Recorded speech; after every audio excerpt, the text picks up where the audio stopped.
Hi, I'm Dr. Malpani. I'm an IVF specialist, and today I'm going to talk to you about what you can do to increase your chances of getting pregnant in an IVF cycle. What can you do to increase your personal IVF success rate? Now, lots of people will make lots of claims, and therefore I need to debunk some of these myths and misconceptions. So please don't get carried away by clinics which quote all kind of inflated numbers like 80% success rates, because they're just fabricating them. And be very careful, because if a clinic is willing to lie about their success rates and make up these imaginary success rates, that clearly means that they're unscrupulous and unethical and are quite likely not to be honest when dealing with you. You want an honest clinic which will tell you the truth. You don't want someone who's going to just make up numbers just so that they can sell their services in order to increase their profits so they can attract more patients, because that's not in your best interests. What are the things which you can do for yourself? I think the most important thing you can do is educate yourself, inform yourself, understand what's involved in an IVF cycle.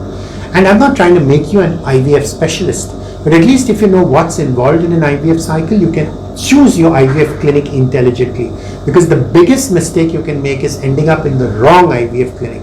And tragically, we've seen this so many times that patients have wasted so much time and money on pursuing treatment in the wrong IVF clinics.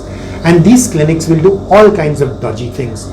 For example, they will give all their patients an HCG injection after the embryo transfer so that everyone gets pregnant. But obviously that's not a real pregnancy, but that's how they fool patients to cheat them. There are lots of other things they do. So for example, lots of them will put back lots of embryos in one time in order to inflate their success rates. Now you put back more embryos, more patients will get pregnant, but more of them will end up with multiple pregnancies, which means the live birth rate will go down, because every multiple pregnancy is associated with the risk of prematurity, and that's not something which you want. I think the other problem is a lot of these clinics are not transparent, they're not open, they're not willing to share the truth with their patients. It's always like they're hiding things. They don't encourage questions from patients. The whole attitude seems to be, you're an idiot, you're a patient, what do you understand? I'm the doctor, I've done all this training, I'm a specialist, I've treated so many patients. So they actually get irritated and angry when you ask them questions, and that is a red flag. Because the truth is that the success rate in IVF cycle is never going to be 100%. And it's your right and your responsibility to find out what's happening in the IVF cycle. And equally, it's the doctor's responsibility to share all this information with you so that you have peace of mind that you've received high quality treatment. And every good clinic is happy to do this, because we take pride in the quality of care we provide. Now, a lot of patients will say, that's all very well for you to say, you're a specialist, you understand all these injections and tests and hormones. I'm just an ordinary patient, how will I understand? And I tell patients, you don't need to worry about everything else. You just need to ask the doctor one simple question before you actually pay your money for your IVF cycle. And please remember, ask the question before you pay the money, because after you've paid the money, you're not going to get any honest answers, sadly. So before you sign up, the one question you need to ask is, do you provide photographs of the blastocysts which you transfer to your patients, to all your patients routinely? Simple question, not very complicated. And every good IVF clinic will routinely provide photos of the blastocysts to all their patients. Now let's break this up. All their patients is equally important, because it's not like you pick and choose and give it to some and not give it to others, because what do you have to hide? You should be sharing this. After all, the medical records are the patient's properties. Patients need to know exactly what's happening. So that's one. And equally important is, do you do blastocyst transfers? Now, lots of clinics aren't very good. Their labs aren't very good, and they take all kinds of shortcuts. And a lot of them will do things like day 2 transfers and day 3 transfers. Now, these are not the best possible embryos to transfer to maximize the chance of implantation. But because they're not very confident about their embryologist or their IVF lab, they start putting all the embryos as quickly as possible back into the uterus, so that they can tell the patient, hey, look, I did the embryo transfer, what a great doctor I am. And at the time of the embryo transfer, they smile and say, top quality embryos, beautiful embryos. Of course, they're going to get pregnant. So the patient's very hopeful and very pleased that the doctor's done such a great job. And then when the patient doesn't get pregnant, then they sing a completely different tune. So I'll come back to that. But if they are not doing blastocyst transfers, that means something is wrong.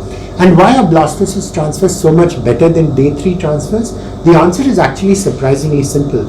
A day 3 embryo only has 8 cells, which means on day 3 you still can't identify which embryos are going to continue to grow, whereas blastocysts have 100 cells, which means you're allowing these embryos to compete amongst themselves in the IVF lab, and you're selecting the best embryo, the one which has the best chance of implanting and becoming a baby, which is why they must do only blastocyst transfer and they must freeze all the extra embryos. And the advantage of freezing the embryos is the pregnancy rate with frozen embryos is actually even better than with fresh embryos, and you can then transfer multiple times, which means only one embryo at a time, but you can do this over multiple cycles, so your cumulative success rate keeps on increasing. I think the most important thing a patient can do is understand that what is in their hands to make sure they go to the best IVF clinic possible so that they get the best possible treatment. But you need to be proactive. You can't leave everything up to God. You can't leave everything up to the doctor. You need to make sure that your doctor deserves your trust. He needs to earn that trust. So you should trust your doctor, but you should verify first whether he's deserving of that trust or not. The good news is none of this is difficult. There's a lot of information therapy, and the great thing is it's all available free online. So for example, all this information is available on our website at www.drmalpani.com. The truth is that doctors will get the patients they deserve, and equally patients will get the doctors they deserve. And the more the patient knows, the better the patient, the better the doctor. And a good patient with a good doctor is the one way of maximizing your chance of getting pregnant. Looking forward to seeing you online at www.drmalpani.com, and if we can help you to have a baby, nothing will give me more pleasure.